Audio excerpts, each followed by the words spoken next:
et les garçons comment ils sont dans la cour, et les machins, et les trucs. C'est fascinant, moi j'adore du coup ces espaces-là, quoi. Ça demande énormément de présence et de conscience. Et ils sont focus pendant 2 heures, 2 heures et demie, je sais plus combien ça dure un circuit de F1. Et c'est incroyable une course de F1. C'est incroyable à quel point ça demande une extrême présence dans ces moments-là et de l'autonomie à pouvoir naviguer entre le yin, le yang, le masculin, le féminin, les deux. Et c'est tout dépend de l'ambiance et du contexte, comme on en parle au tout démarrage, de comment vous allez utiliser ce curseur-là. Donc c'est chouette en fait de connaître aussi tout ça et de voir à quel point on n'est pas marqué yang et yin ou féminin masculin. On est vraiment en train de se mélanger là aujourd'hui dans nos énergies.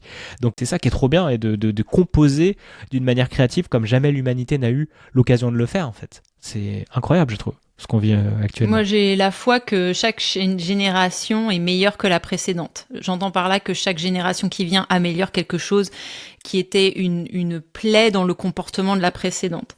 Et j'ai la foi, et c'est mon système de croyance, donc vous n'êtes pas obligé d'y adhérer, mais j'ai vraiment la foi que nos enfants vont comprendre quelque chose qui nous dépasse complètement aujourd'hui, au même titre que nous, on a compris quelque chose qui dépasse complètement nos parents. Par exemple, taper un enfant, ça ne se fait pas.